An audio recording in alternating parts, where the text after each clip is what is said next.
Baik, bismillahirrahmanirrahim. Assalamualaikum warahmatullahi wabarakatuh. Waalaikumsalam warahmatullahi wabarakatuh. Baik, untuk pada pertemuan pertama hari ini, saya akan memperkenalkan diri terlebih dahulu sebelum kita memasuki materi pada pertemuan pertama. Jadi perkenalkan, nama Bapak Muhammad Faris Samsyuar, SPD MPD. Saya tinggal di Takalar, tepatnya di Desa Galisong Kota. Jadi teman-teman, jika ada yang ingin berminat ke rumah Bapak, silakan ke rumah Bapak apabila ada kedepannya terdapat materi yang mungkin kurang dipahami. Sebelum itu, sebelum kita memulai pembelajaran pada hari ini, marilah kita berdoa terlebih dahulu sesuai dengan keyakinan masing-masing. Berdoa dimulai.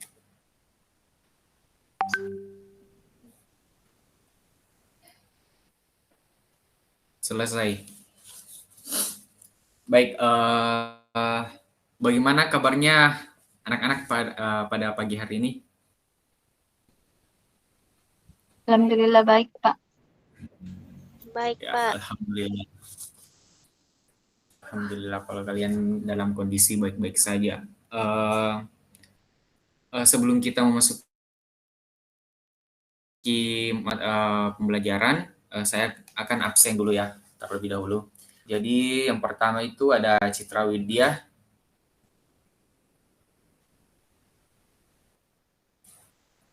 Kemudian Aisyah Aulia Halmi. Hadir, Pak. Kemudian Asmawati Nur. Hadir, Pak. Siti Soleha Basir. Hadir, Pak. Ulbah. Hadir. Ya, baik, jadi semuanya sudah hadir dalam pertemuan virtual hari ini.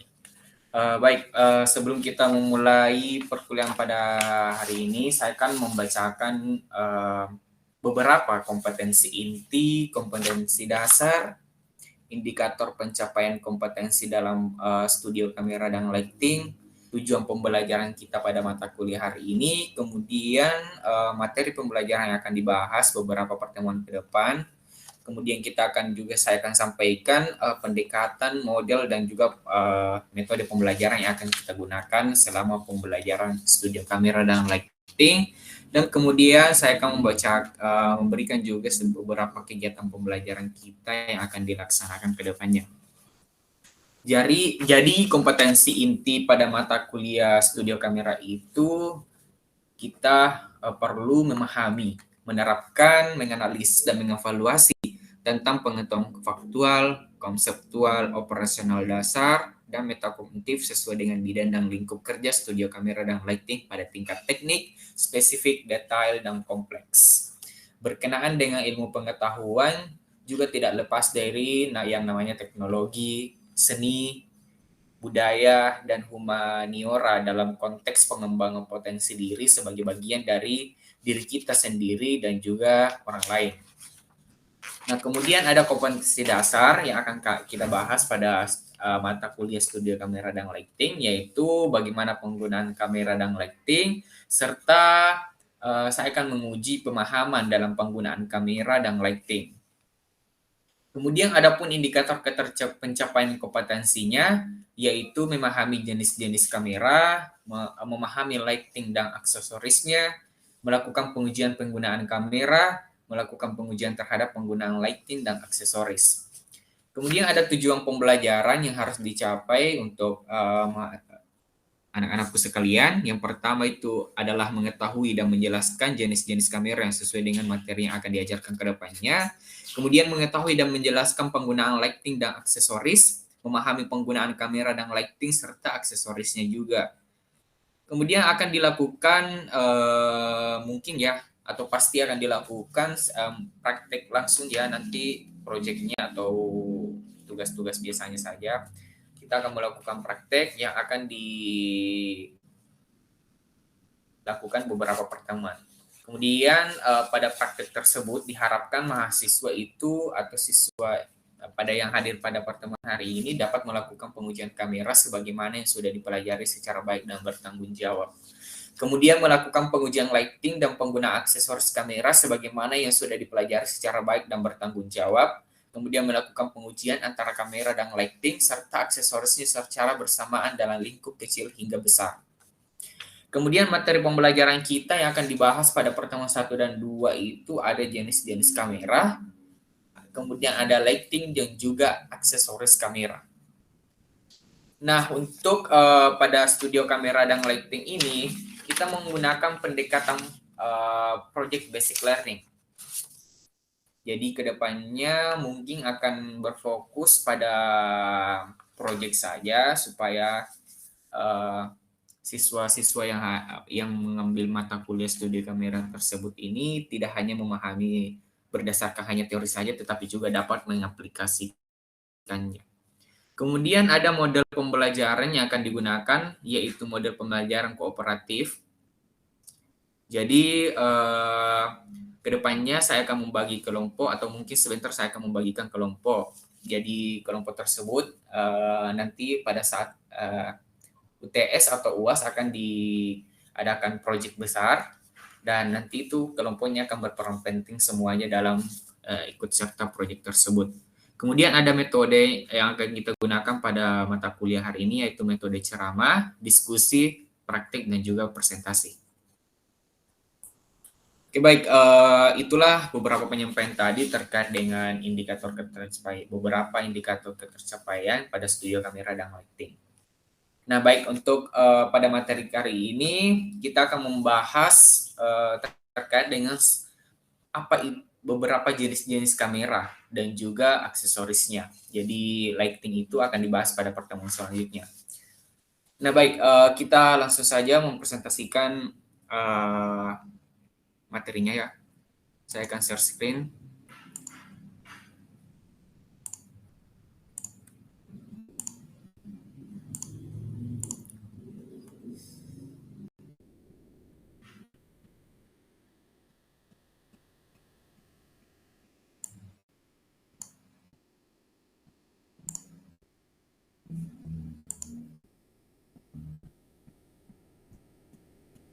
Baik, udah kelihatan materinya?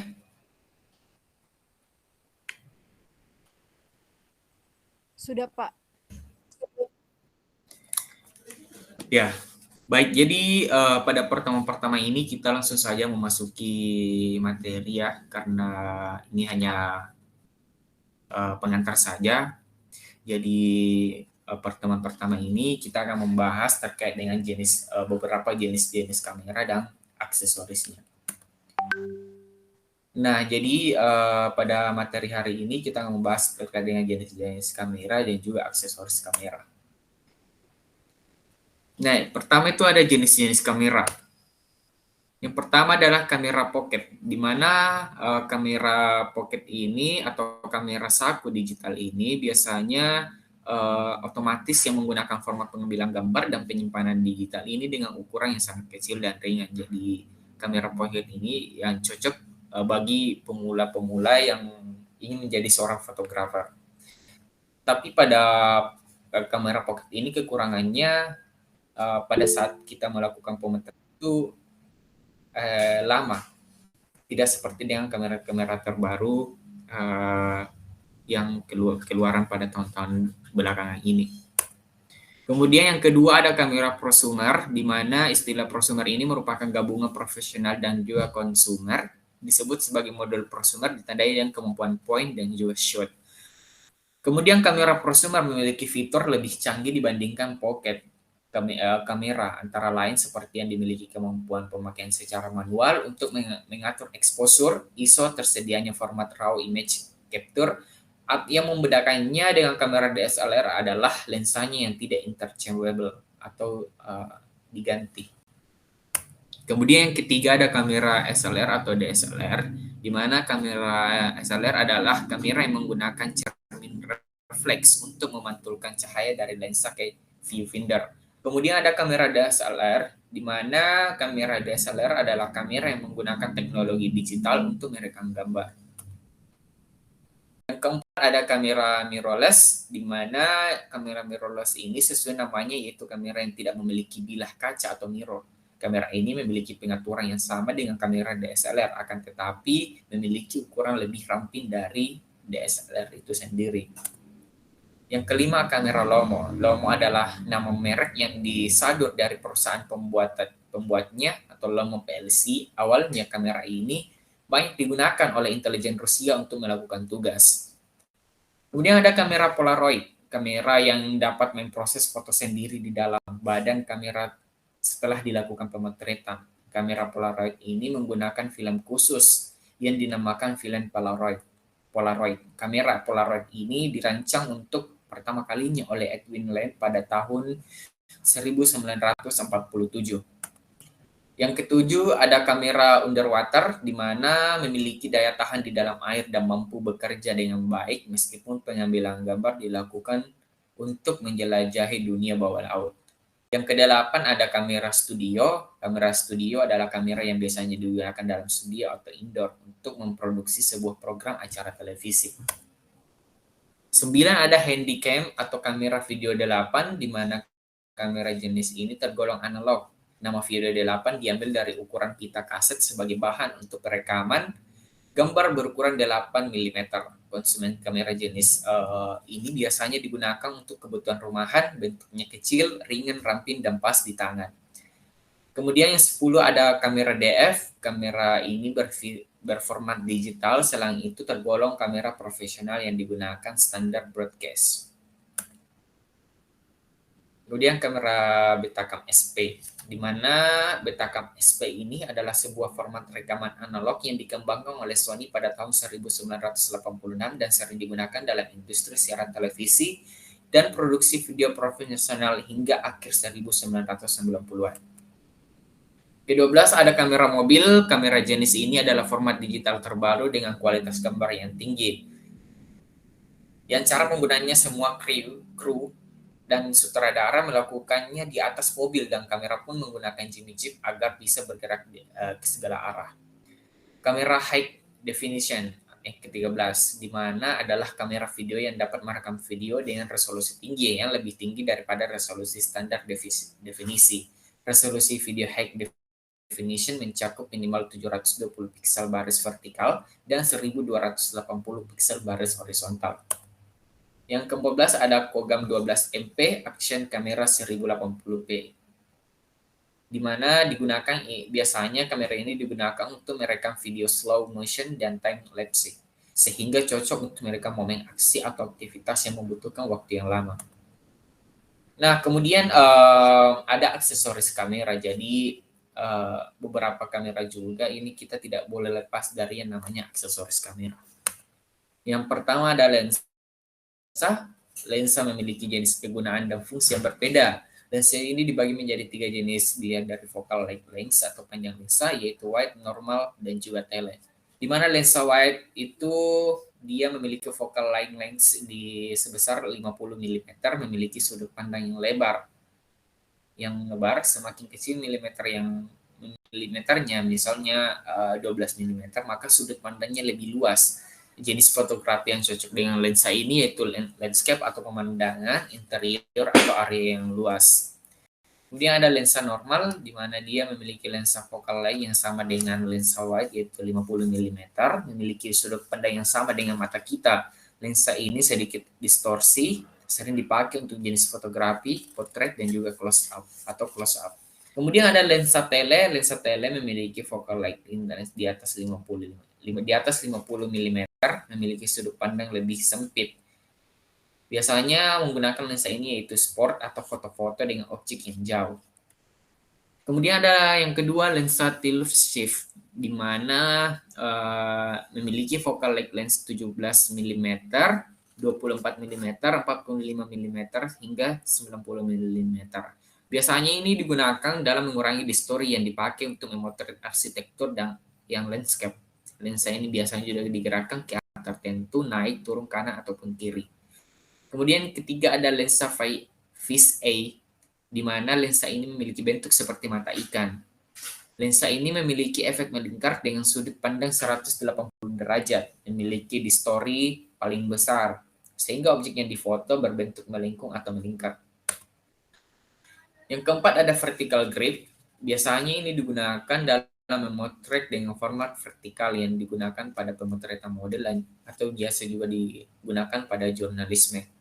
Kemudian yang kelima, baterai dan juga charger. Ya, ini adalah bagian paling terpenting dalam sebuah kamera. Biasanya menggunakan mengaktifkan semua fungsi kamera. Pada kondisi dingin, baterai akan cepat habis. Untuk pemeliharaan baterai jangan diisi secara terus-menerus agar tidak cepat drop. Yang keenam ada filter, di mana ini akan berfungsi sebagai pelindung lensa dan mengurangi efek dari sinar UV yang berakibat flare. Penggunaan filter ini biasanya digunakan sesuai dengan kebutuhan agar foto kita menjadi tidak fokus dan buram. Yang ketujuh ada tripod, berguna untuk memotret slow speed ataupun untuk membantu mendukung kamera untuk foto bersama atau mendapatkan foto dengan perspektif yang sama. Kedelapan ada kartu memori. Ini memang sangat bagian juga yang paling penting sekali dalam menyimpan beberapa momen-momen foto yang digunakan pada kamera tersebut. Yang kesembilan ada kit pembersih. Kit pembersih ini biasanya berfungsi untuk membersihkan lensa dan bodi kamera dari debu atau kotoran serta material lainnya yang berpotensi menempel pada kamera. Umumnya aksesori yang satu ini terdiri dari blower atau semprotan kain lap khusus dan cairan pembersih. Yang ke-10 ada flash eksternal. Ini memiliki power cahaya yang lebih besar serta fitur kontrol yang cukup lengkap. Biasanya kalau kita menggunakan flash ini dapat meningkatkan kualitas foto dari segi pencahayaannya. Yang ke-11 ada tas kamera. Jadi ini merupakan juga salah satu yang penting ketika kita ingin keluar kemana-mana dengan membawa kamera, pasti kita perlu tas kamera yang sesuai. Nah, itulah beberapa materi kita terkait dengan jenis-jenis kamera ya, dan juga aksesorisnya.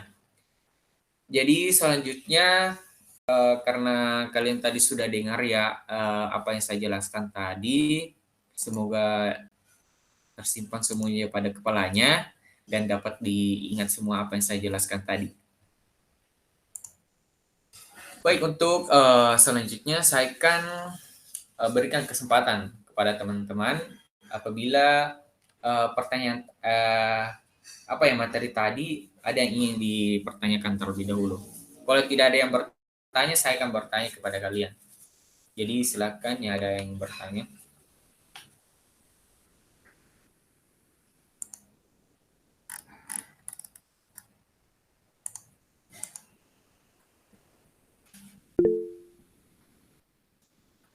Oke, baik. Untuk Siti Sola Basir, saya persilakan. Baik Pak, terima kasih atas waktunya.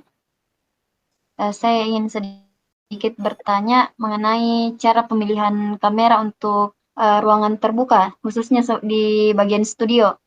Dalam studio maksud saya. Bagaimana cara atau pemilihan jenis kameranya? Mungkin itu saja. Terima kasih.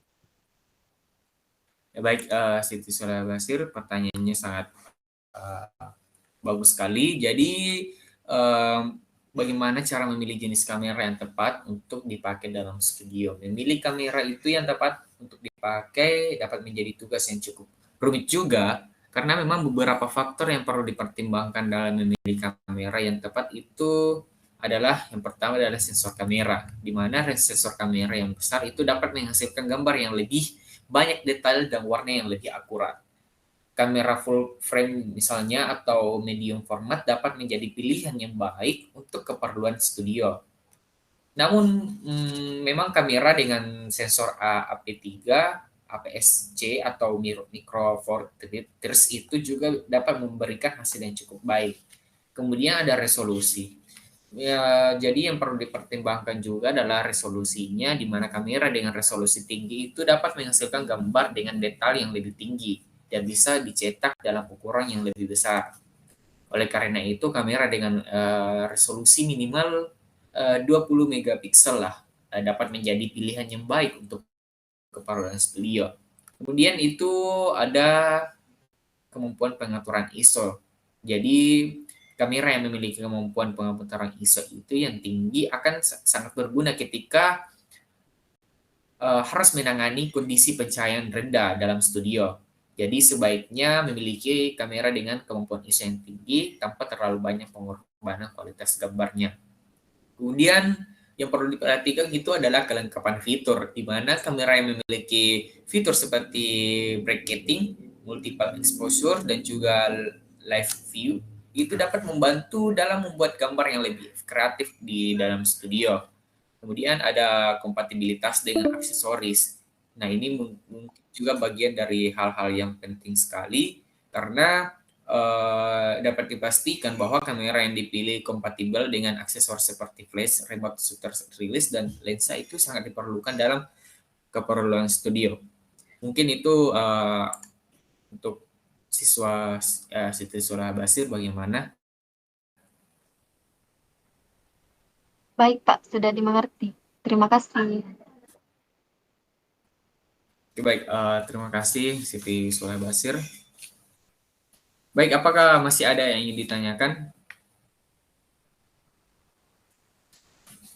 Oke, jika tidak ada, saya akan bertanya dulu kepada kalian. Siapapun yang bisa jawab silakan dijawab, tidak dijawab juga tidak apa-apa. Jadi saya ingin bertanya kepada kalian, ada yang tahu kenapa sih kita perlu itu memerlukan aksesoris kamera dalam melakukan fotografer?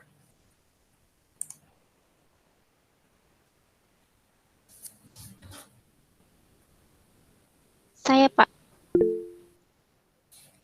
Baik, saya persilakan Aisyah Lihalmi. Baik, terima kasih Pak kesempatannya. Jadi menurut saya pentingnya aksesoris kamera dalam melakukan fotografi atau videografi itu jadi bisa menunjang hasil foto atau video yang diambil, karena misalnya kalau pakai kamera saja menurut saya itu kurang maksimal hasilnya. Misalnya kita memakai lensa, bisa pakai lensa tele, bisa disesuaikan. Misalnya fotonya itu foto untuk khusus sport atau model, jadi menggunakan lensa-lensa tertentu sesuai dengan kebutuhan yang akan dilakukan atau dibutuhkan. Mungkin itu kurang lebih dari saya, Pak. Terima kasih. Ya baik, terima kasih Aisyah Lihalmi. Jawabannya sudah sangat tepat sekali ya. Jadi itulah sedikit evaluasi yang saya berikan kepada kalian. Jadi itu saja untuk pertemuan pertama kita. Sedikit pengantar terkait dengan mata kuliah studi kamera dan lightingnya.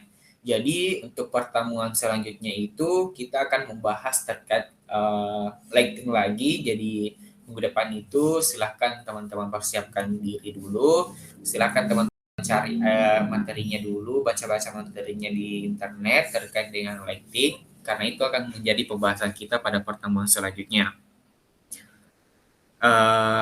Itu aja untuk hari ini. Sekian dan terima kasih. Terima kasih atas partisipasinya pada pertemuan hari ini. Dan selamat pagi. Wassalamualaikum warahmatullahi wabarakatuh. Waalaikumsalam Waalaikumsalam warahmatullahi Terima kasih, Pak. wabarakatuh.